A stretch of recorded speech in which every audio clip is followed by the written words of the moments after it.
Hello, everyone, and welcome. Thank you for joining our webinar today. Let's give our attendees some chance to get settled before we start. My name is Melissa, and I'll be your host for today.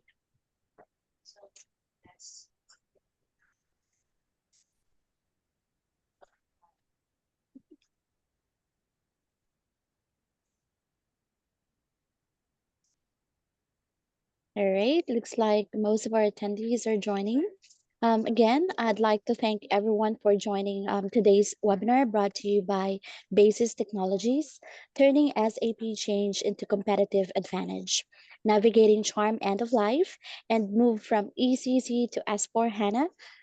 And again, we have a jam-packed session prepared for you today where we will explore how to manage SAP change more intelligently, especially in light of upcoming requirements for Solman Charm, ECC, deadlines, and push toward cloud ALM and clean core. Our goal is to give you practical strategies so your SAP estate can evolve at the speed of your business with control, compliance, and risk in mind. All right, before we get started, just a few housekeeping rules to make sure that we run the webinar smoothly. The webinar will begin with a presentation from our speakers, which should last about 45 minutes to an hour. After the presentation, we'll have a live Q&A session. So please submit your questions anytime using the Q&A panel. We'll do our best to address as many as possible after the presentation.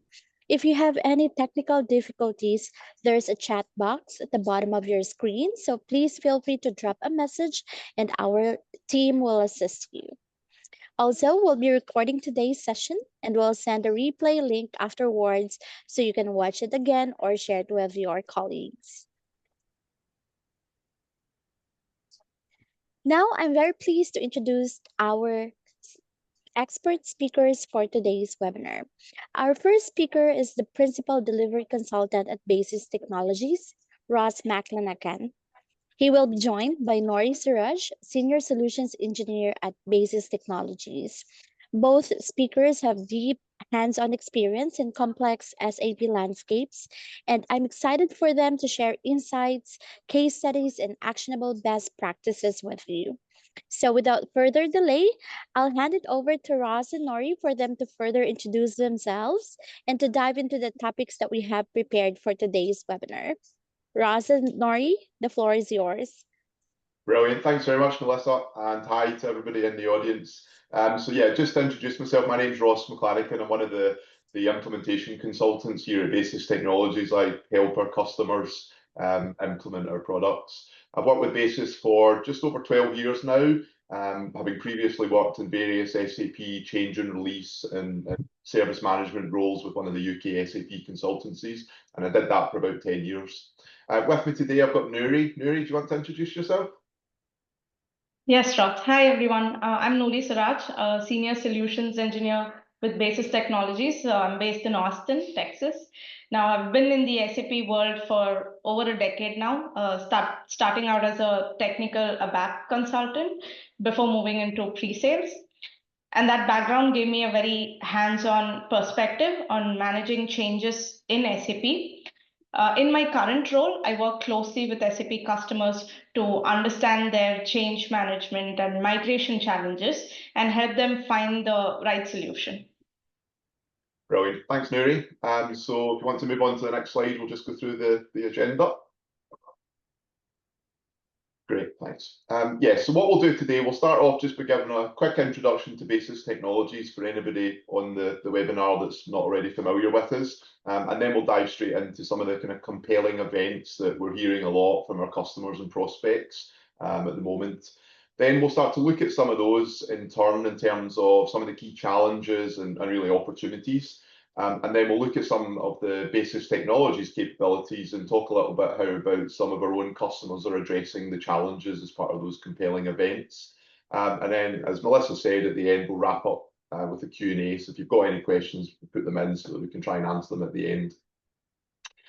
Moving on to the next slide. So, just to introduce Basis Technologies. who Nuri and I obviously both work for. We're an SAP partner. The company's been around for a long time, over 25 years now. We're a global company that offers various SAP automation products, from our SAP Change and Release Management tool, Active Control, that's been around for many, many years, to our very newest product, Clario, which some of you might have seen and heard been announced at Sapphire earlier this year.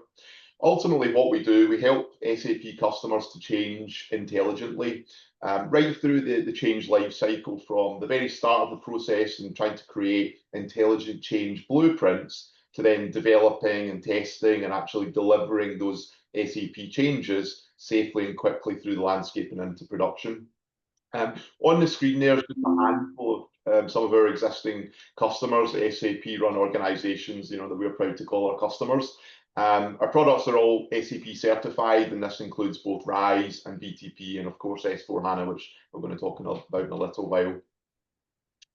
So if we move on to the next slide, so as I mentioned during my introduction, I've worked in and around SAP Change for more than 20 years now.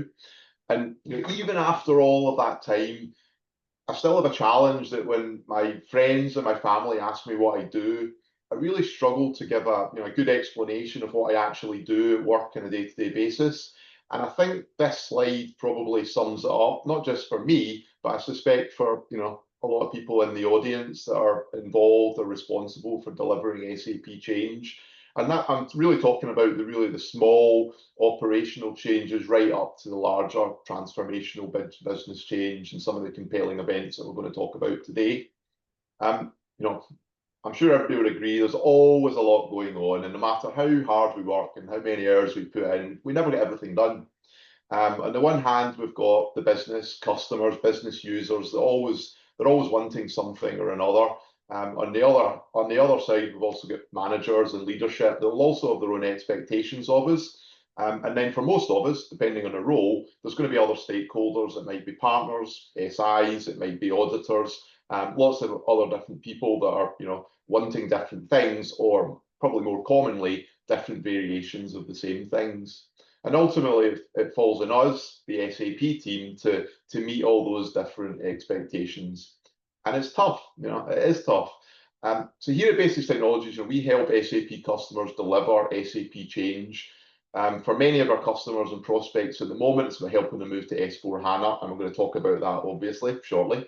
For many, it's also about other things. It's just about simply moving towards more automated ways of delivering SAP change.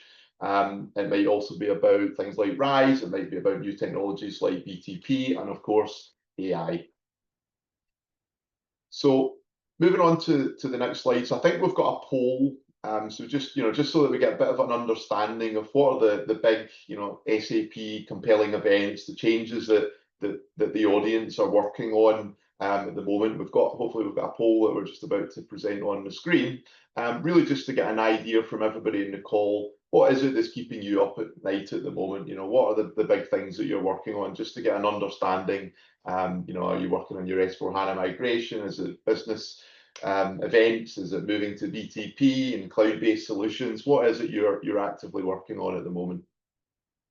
What do you think, Nuri? What do you think the feedback is going to be? I think it'll be a close tie between the S4HANA migration and just looking beyond Solman, because those are the two where you have a deadline coming up, right? Yeah, that's what I think based on my experience. Yeah. All right. Well, we'll give it a few more seconds just to let anybody else add in. So yeah, it looks like, as you said, Nuri, S4HANA, no surprise there. I think pretty much every conversation, or most of the conversations we are having with prospects at the moment, it's something to do with S4HANA. AI, yeah, obviously another one that's growing in popularity and importance. S4HANA migration, yeah, cloud migration. So yeah, I think there's probably no surprises in there, for us, based on the conversations that we're having with customers at the moment. So what we'll do, we'll start to explore some of those topics. We'll start off with S4HANA, and we'll then start to look at how automation can perhaps help with some of these things. Sorry, there's still people updating. I think we're still very high in S4HANA migrations, AI, and cloud migrations. Great. Okay, great. That's great. All right. So yeah, if we move on to the next slide there, Nuri. Yeah. Thank you. So yeah, as I said, I don't think the results of the poll will come as much of a surprise to anybody in the audience as they don't really to us either. As I'm sure most of you have been involved or are involved at the moment to varying degrees in S4 HANA. So yeah, let's start off by looking at S4 HANA and look at some of the kind of challenges around that. Thank you. So yeah, I'm not going to talk about the kind of approaches for delivering S4 HANA migration. I think everybody in the audience will already be familiar: brownfield, greenfield, bluefield, hybrid, something in between. I think that's well established, well documented, and I'm sure it's well understood by the audience. But what we will do, just take a little bit of step back. These are on the screen. There's just the challenges that often get cited as part of S4 HANA transformation, and they're often the reasons that the SAP customers come and speak to Basis Technologies. So just quickly going through them. Number one, they're not in any specific order, by the way, but number one, their lack of strategic planning. Is it going to be a technical upgrade? Is it going to be business transformation? And then obviously there's a whole conversation about greenfield, brownfield, hybrids. Data issues, obviously outdated or inconsistent data can really slow down the process of the migration and ultimately would then compromise the analytics. So when you've got to S4 HANA, you finish your migration, if the data's not good, you're not going to get good analytics out. Automation can obviously help in this space. Lots of other vendors out there that can help with that process. It's not, it's not Basis Technologies' area of expertise or what our products do. So we'll move on from there. The next one, customization, compatibility. This is a big topic and a big part of the Basis Technologies solutions. Custom codes and workflows that are built around ECC, they might not align with S4 HANA's architecture. And we'll get into the detail later, but certainly Basis Technologies can help in that space. Number 4 and number 5 there, business disruption and change management, user adoption. I think these are just general challenges on any big program of work, any project. Certainly true for S4 HANA migrations based on some of the custom prospects that we talked to. Nuri, do you want to just start off just talking a little bit about how Basis Technologies automation can help in some areas? Absolutely, Ross. So one of the biggest issues that we see with our prospects, especially around customization, compatibility, and avoiding disruption, particularly for long-time SAP users, is that they don't always have a clear view of how their current solution is actually put together. And that's where this object dependency analysis becomes very powerful. What you're looking at here is the object dependency map, which is basically the foundation on which our solutions are built. So as soon as active control is installed, it runs a proprietary program that automatically learns and builds out this map from your SAP systems. And then from this point onwards, as changes are being made or transports are getting deployed, this map gets updated in real time, and it becomes the source for all the analysis and impact assessment checks that our solutions do. And because it's in real time, it's always up to date, and customers can really trust it to guide that decision making. With just a few clicks, I can open this up and I can see how the different objects are connected. So I can see how tables, methods, classes, and even how these connections run across packages. So you can decide how deep you want to go. You have up to 8 levels to choose from. For example, if you want to know which tables or packages are going to be impacted by a certain object, you can filter by object type, and you can also export this data into something like a spreadsheet for doing further analysis. And if I zoom out, I can see a bigger picture. I can see all the shared objects across the different solutions, the dependency hotspots, and where the highest risks sit. So this level of visibility can give teams the confidence to plan their transformations better. And I'll move on to the next slide, which gives us a little more detail on what some of the capabilities are that will help with the move to S4. So if there's a scenario where you're managing parallel changes across ECC and S4, that becomes like really challenging, right? Active control helps bridge this gap. We have features like real-time inline conflict analysis, which basically flags conflicts between your ECC and S4 changes. There's object splitting, which will prevent users from grouping together transports with like ECC objects along with transports that are tied to S4 objects. So this basically separates out the ECC objects and the S4 objects, and you have a higher level of automation when it comes to like code remediation and all that. Now there's this powerful rules engine capability, which will let you tailor your workflows based on the type of change. So you can have automatic routing and approvals and additional levels of validation wherever you need. Like for example, if it's a SD change or an MM change, active control will automatically route it to like the proper functional person. And like I said, like based on the type of change, you can have additional levels of peer review or validations, or you can skip certain like levels of review if you want to do that. Active control also detects issues early on, and it'll automate approvals to reduce delays. There's automated synchronization where your ECC and your S4 systems are kept in sync automatically. And this is basically how active control can accelerate and de-risk your S4 HANA migrations. Now, let's say you're on S4 already. How do you set yourself up for success once you're on S4? That's when this concept of clean core comes in. SAP is pushing towards more cloud-driven innovation, as we all know. And the organizations that will thrive will be the ones who can keep their S4 systems clean, upgradable, easily upgradable, and resilient.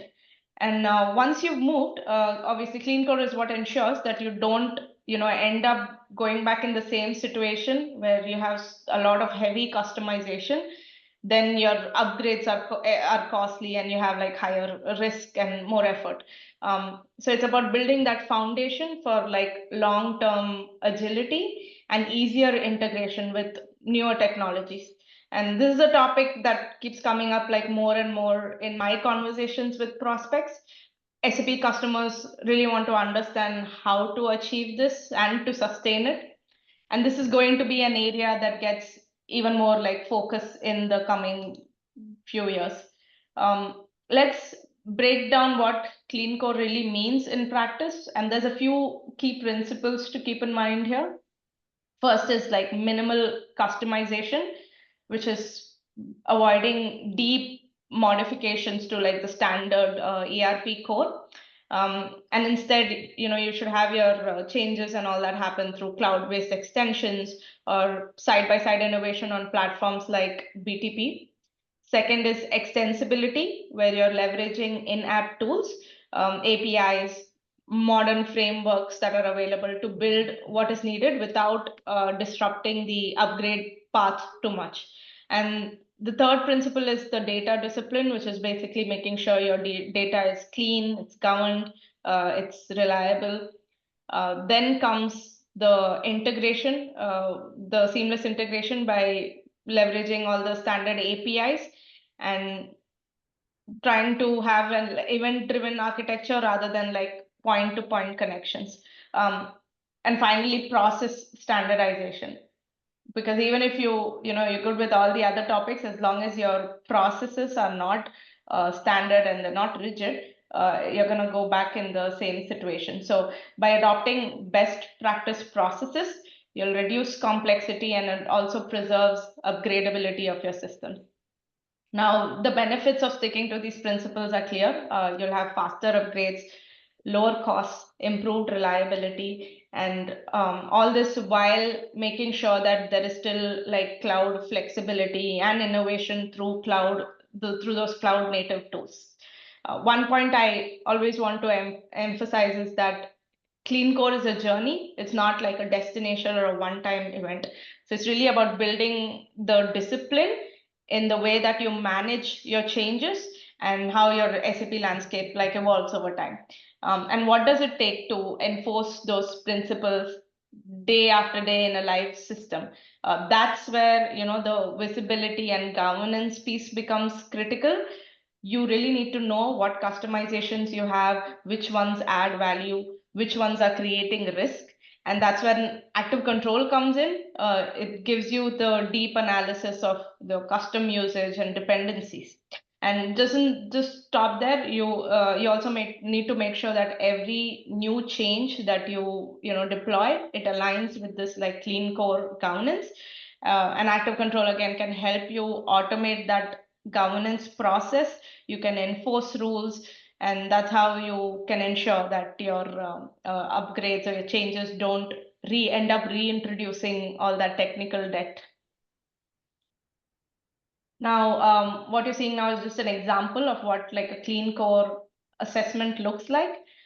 Here we see some 200 so objects with findings. So this breakdown will highlight priorities, the types of checks that are being triggered, and the packages that are most affected. This gives you just a high level view of where your biggest challenges and risks are.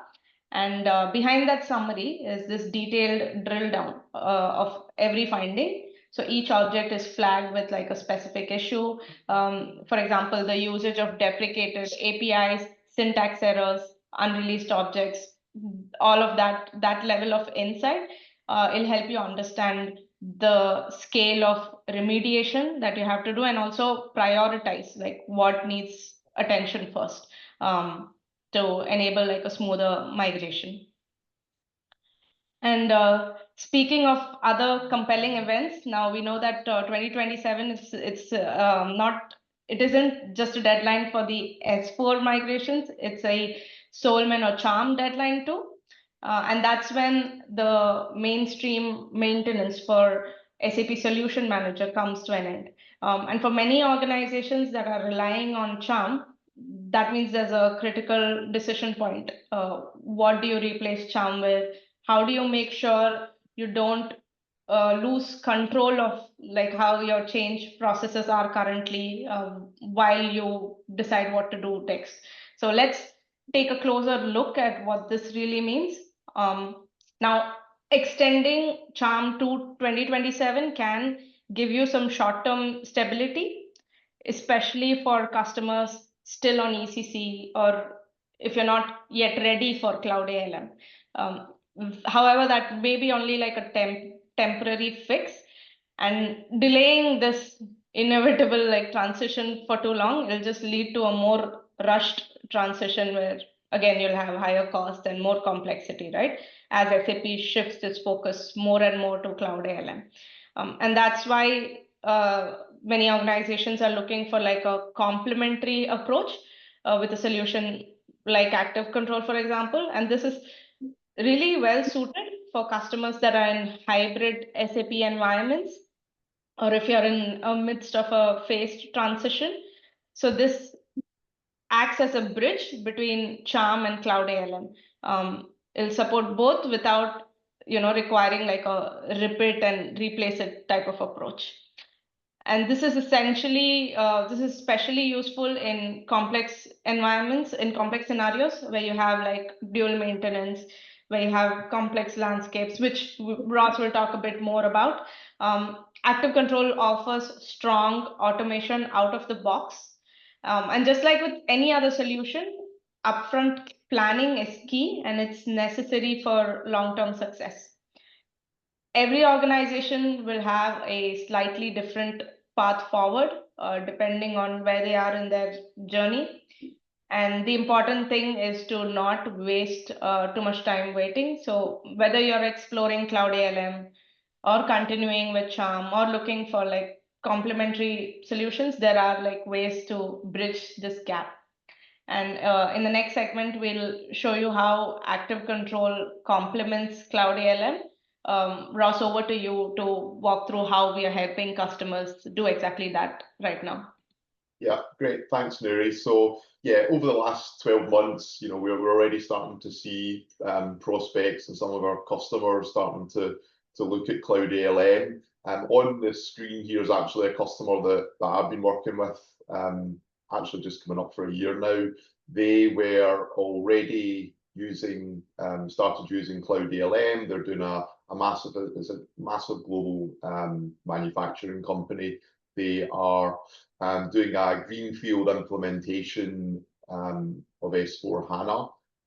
They, as I said, they were started using Cloud ALM for their requirements and their user stories and their features. And they've been working with us to implement active control, as to use Nuri's words, to complement, Cloud ALM with active control. So yeah, the integrations at a kind of feature level within Cloud ALM over to active control, and then active control is responsible for doing the approvals workflow and the deployment of the transports through their landscape as they build it out as part of their greenfield implementation.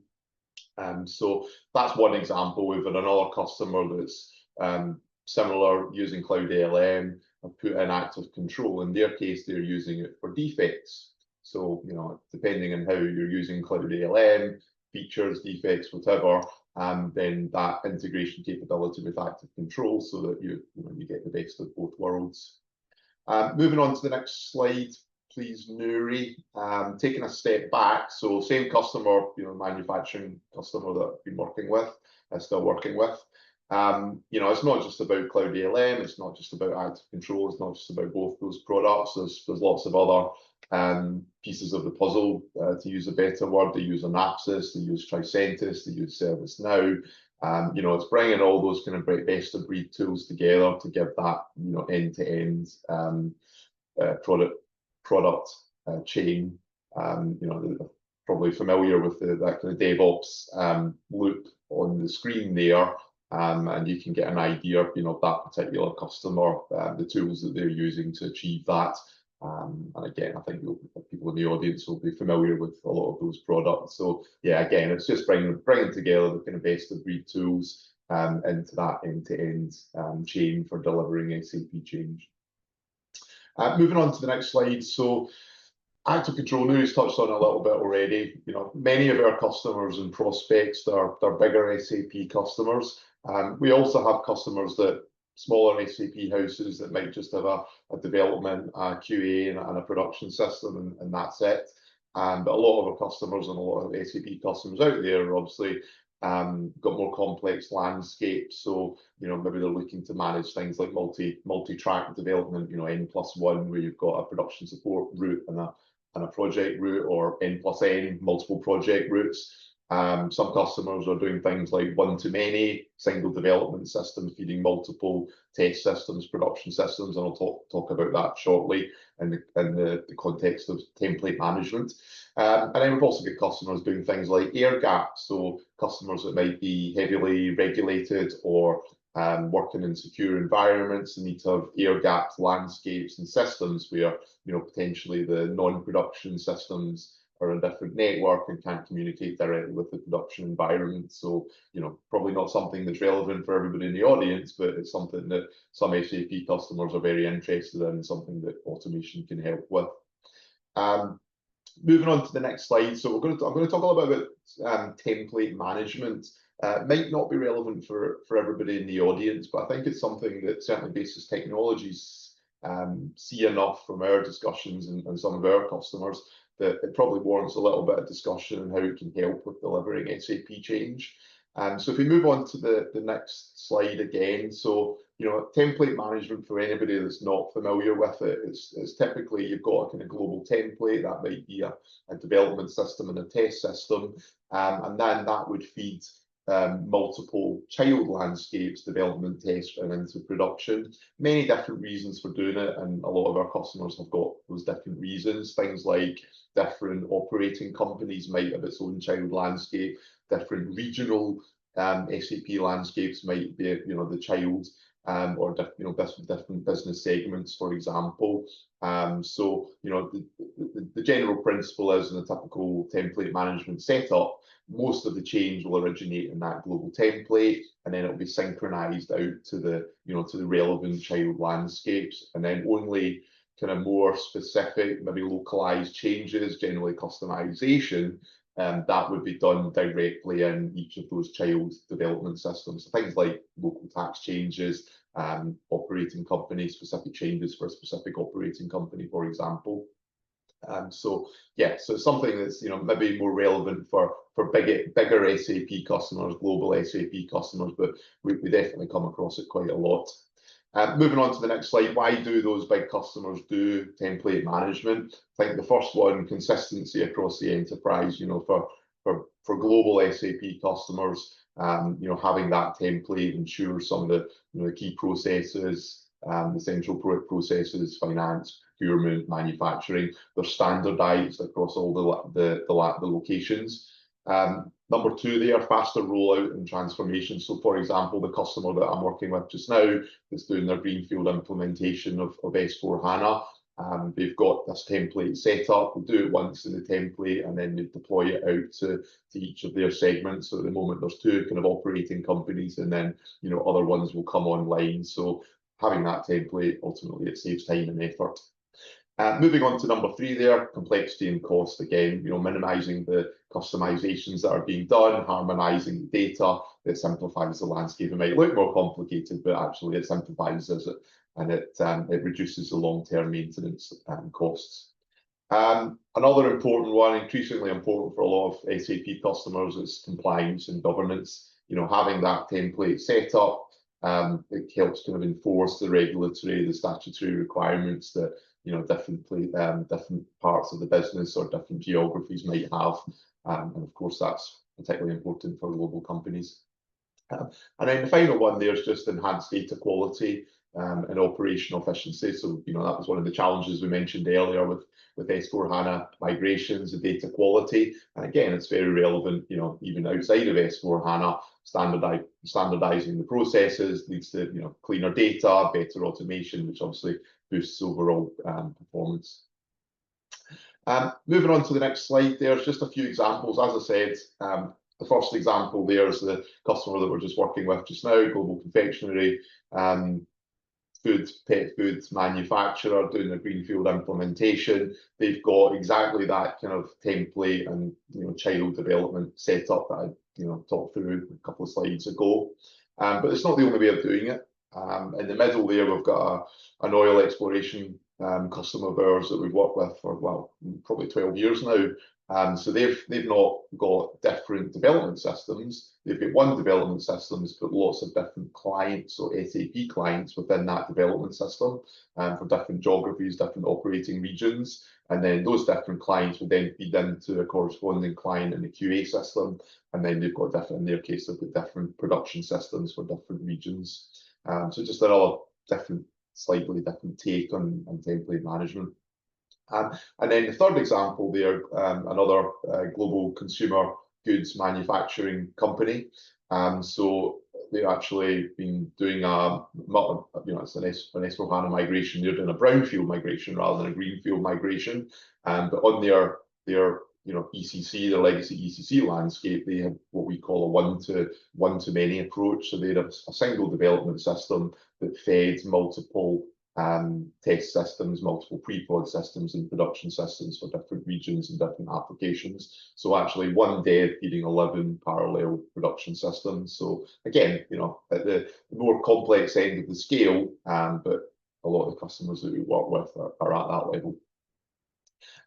If we move on to the next slide, so I think part of the reason those customers have come to Basis Technologies and looked at our products and looked at automation, it's really because of the challenges of actually doing this. I mean, there is some challenges. You've obviously got to avoid the changes being done in the wrong environment. So in the global template setup, you're probably going to be doing most of the changes in the global template, and it's really about governing that and making sure that the development teams, global teams, potentially different SI partners are working where they should be. Secondly, the synchronization effort in getting the relevant changes out from the global template to the relevant child landscapes. If you did that manually, it would be a heck of a lot of effort. So automation can obviously help. Third one's just risks of sequencing issues. Common challenge with delivering SAP change, overtakes and overwrites. different object versions. So again, that's, you know, if we've got a global template set up, that's definitely going to be a risk. And again, automation can obviously help mitigate that risk. And then the last one there around kind of visibility. So, you know, global company, the fact you've got a global template, you're almost certainly a huge organization. And it's just about making sure you've got that central visibility of all of the change that's being done, both in the template and then obviously in the child landscapes as well. So those are some of the challenges and some of the ways that, you know, the automation can help. Moving on to the next slide there, so Mary, I think we've got another poll now. We have another poll coming up. So this is an interesting one. How do you currently manage your SAP change and release processes? Your options are SAP ChaRM, SAP Cloud ALM, manual spreadsheets and email tracking, probably the only two other applications which end up crashing more than your ERP systems, homegrown tools and scripts, third-party automation tools, and are you in like the not sure, still exploring, still evaluating zone? We'll give it some time. What do you think, Ross? I mean, before I started seeing what people were putting in, I thought that the ChaRM and the manual spreadsheets, and I used to, before I joined Basis Technologies, I used to do change and release roles, and it was always, you know, spreadsheets and sending emails to ask people to approve things. And I honestly can't believe we're, you know, reaching the end of 2025 and so many SAP customers still do it. So I thought that would be a big one. SAP ChaRM, obviously, you know, the solution manager going away shortly. I'm sure that's a common one. Yeah, looks like the majority is still relying on SAP ChaRM. So that was interesting. Yeah, I felt like it was going to be a good amount of manual work as well, but that's surprisingly low, which is good. Yeah. Righty. Let's move on to the next segment. So, okay. Yeah, now we've covered some of the broad topics, right, that are keeping our audience and SAP teams busy today, from S/4HANA migration to clean core to the upcoming retirement of solution manager and ChaRM.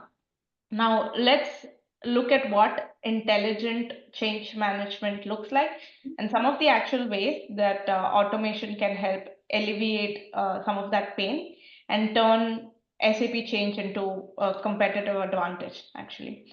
And I want to give you an overview of what we mean by intelligent change management. So this platform, it brings together our core flagship product, which is Active Control, and an integrated add-on component, Active Discover. Together, they form one integrated solution for the automation of SAP change and release management processes. Now, Active Discover does all of the impact analysis work for your changes. It will also help analyze the SAP S-notes, support packs, even before you implement them. It can uncover hidden dependencies. It'll give you a comprehensive risk score for your in-flight changes based on the impact that it'll have. And you have the opportunity to like investigate further, before deploying any risky changes into production. It'll also give you this clean core analysis. There's extensive dependency analysis, and all of this analysis, I do want to call out that it's being done on real-time data. So it's not like offline downloaded, copies. It's very easy to use. There's no special skill set or training required to do these analysis checks. And Active Control, on the other hand, it'll take over the release automation and governance piece. You have 70 plus analyzers in Active Control to capture and flag any issues that can cause problems during deployment. There's also the option to back out your changes, and this is just built in. It's just a matter of like 3 clicks. It's not like an add-on, and you don't need to do any extra steps for backing out your changes. It can automate up to 90% of your change and release tasks. There's automatic sequencing, there's continuous automatic retrofit. of changes across like parallel landscapes. So all your n plus n changes, you don't have to do that synchronization manually. And something that's very important for regulated industries, active control will give you full audit readiness and compliance tracking and support. Um, you also have full bidirectional integration with several ITSM and DevOps tools like ServiceNow, Jira, all of that. So it can help support building out CI/CD pipelines as well. And I'll speak a bit more about that. So I'll go a little bit more into detail for some of these capabilities.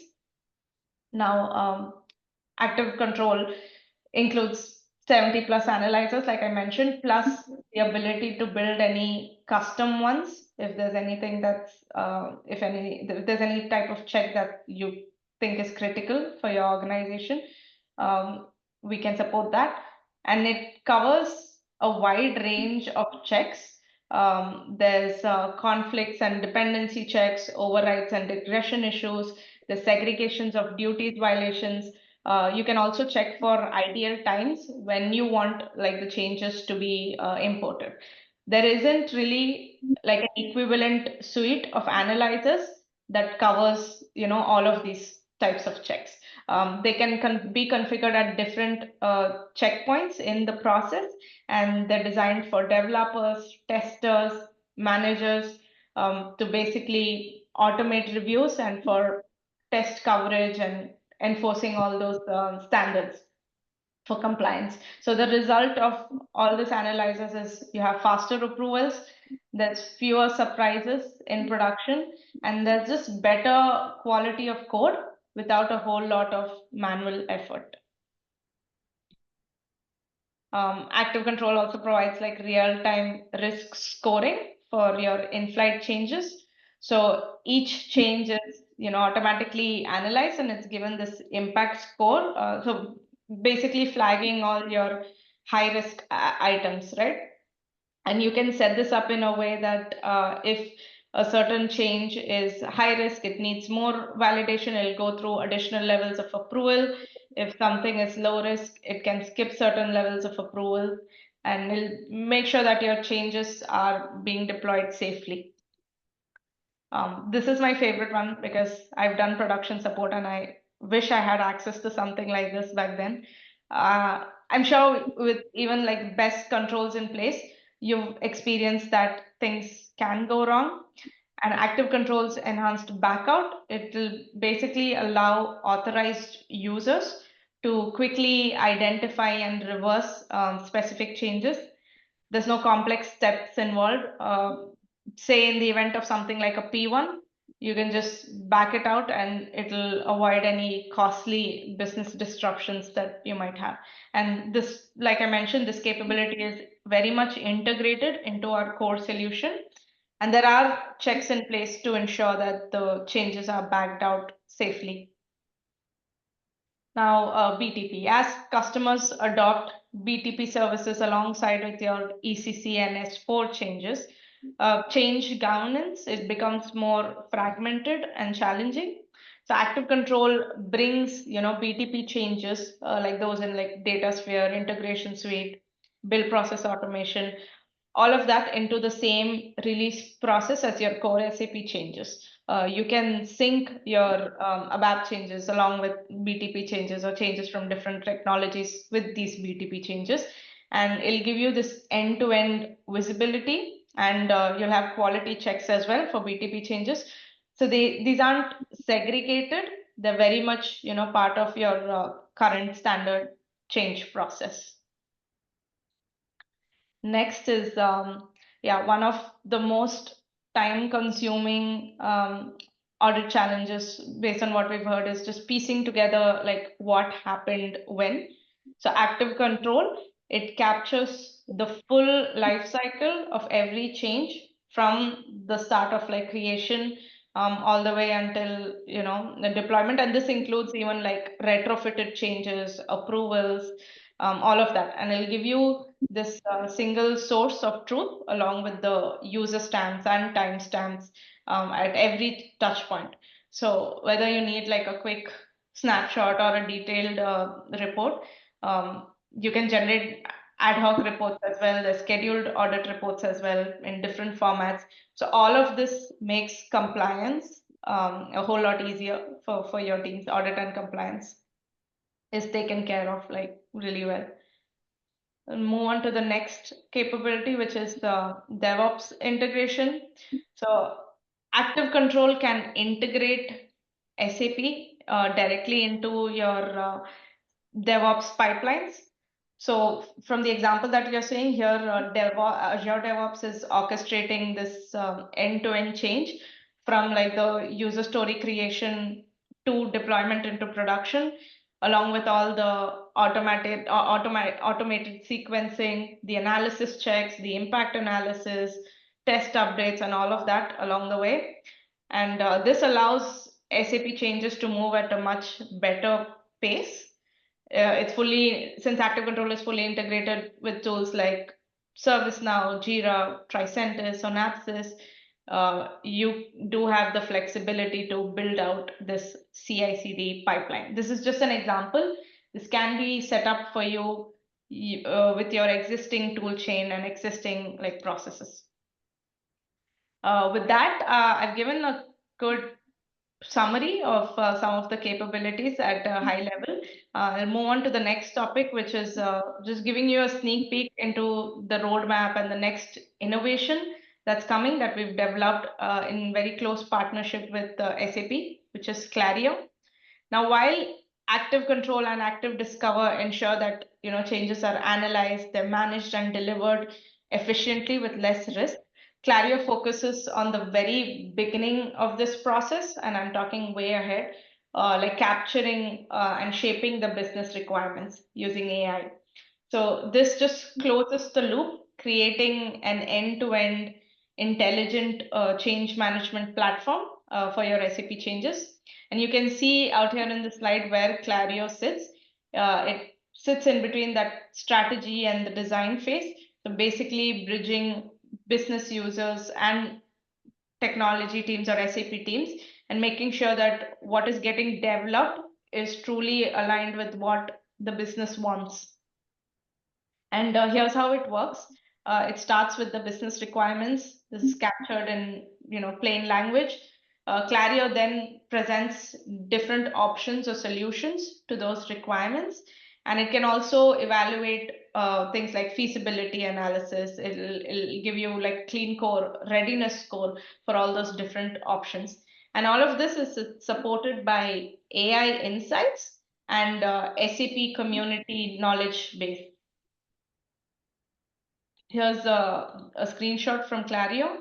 You can see, the clean core score and the feasibility analysis, which basically tells you, okay, this is the amount of experience that you've had in this particular type of change. So all of those types of metrics Clario can give you. Now, there's 3 key business drivers behind Clario. First, it's about accessing that global SAP community knowledge. So instead of reinventing the wheel every time a new change initiative comes up, Clario allows you to tap into that intelligence of a global SAP community. You can see how others have approached similar changes. You use AI to analyze all the different strategies and give both like business and IT users the ability to explore detailed recommendations. And secondly, Clario obviously helps you make these decisions much faster. This is typically a process that can take up to, it can take from weeks to months sometimes. And with Clario, you can do all of this within minutes. Yeah, finally, it'll make sure that both business and IT are on the same page as far as a particular delivering a particular change is concerned.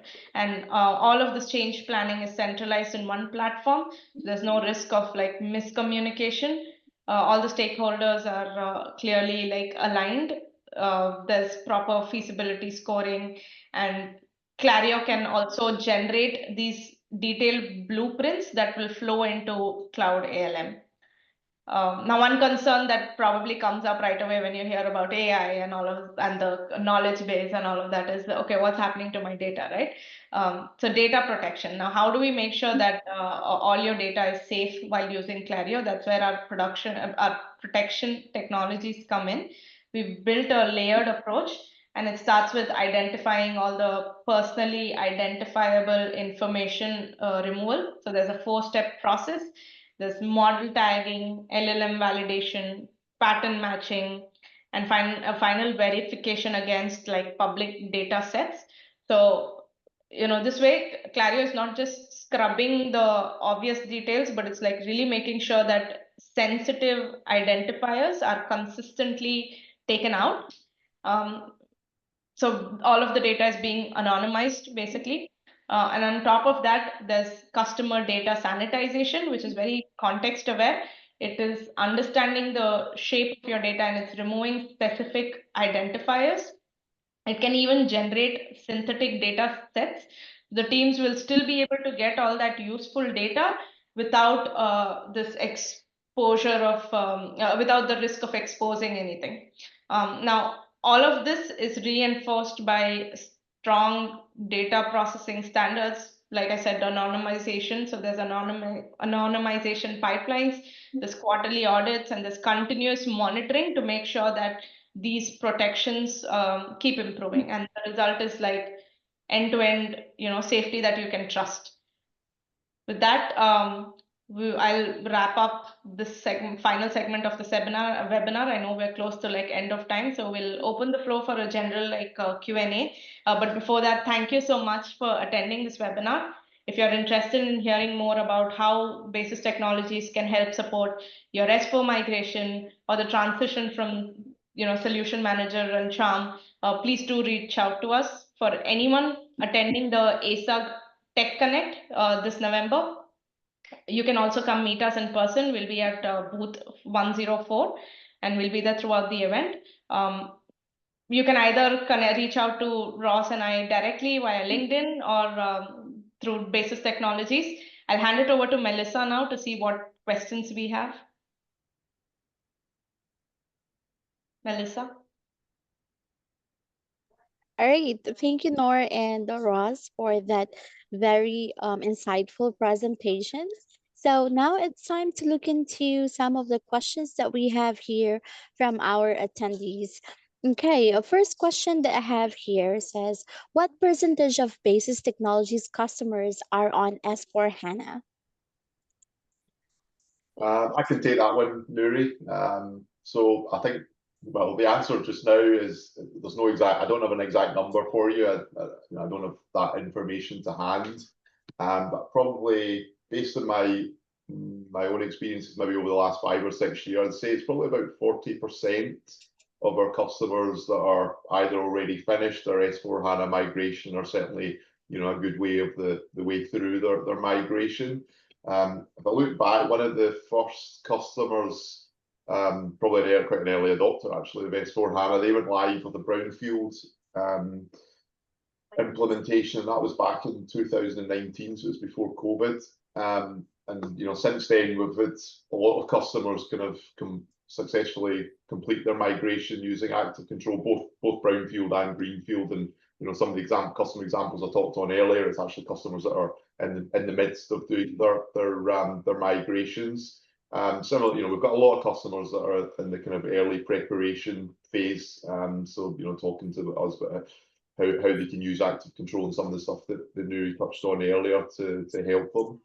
I think it's probably worth also mentioning is, we get a lot of customers that are already on S4 HANA as well. So, a lot of the prospects that we're speaking to, they've gone live with S4 HANA.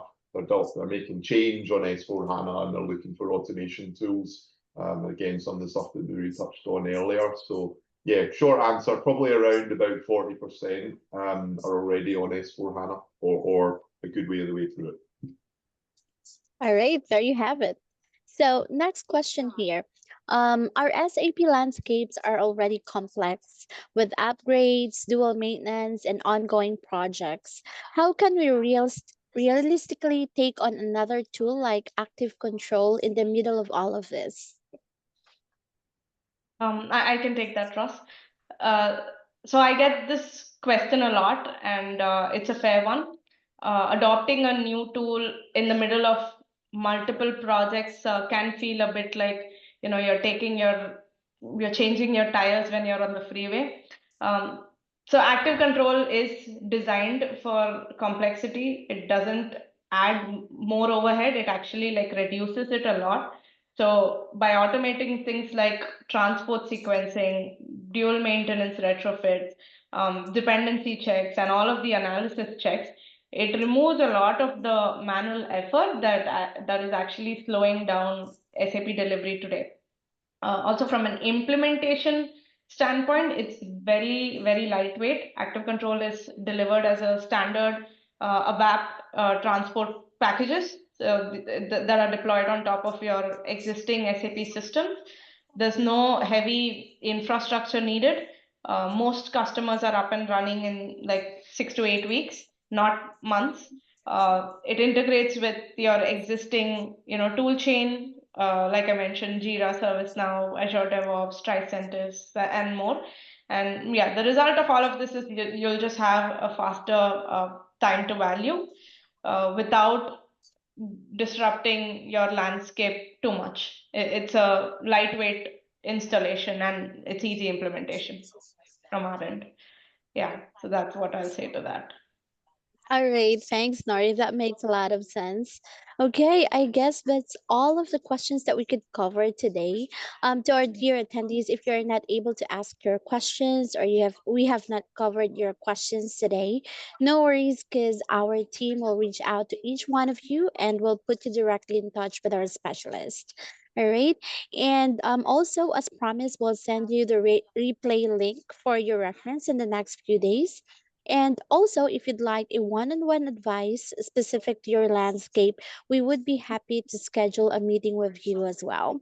And to our speakers, again, thank you so much for your helpful perspectives and strategies. And to everyone joining us today, I hope you found information valuable and that you have several takeaways that you can use in your own SAP change programs.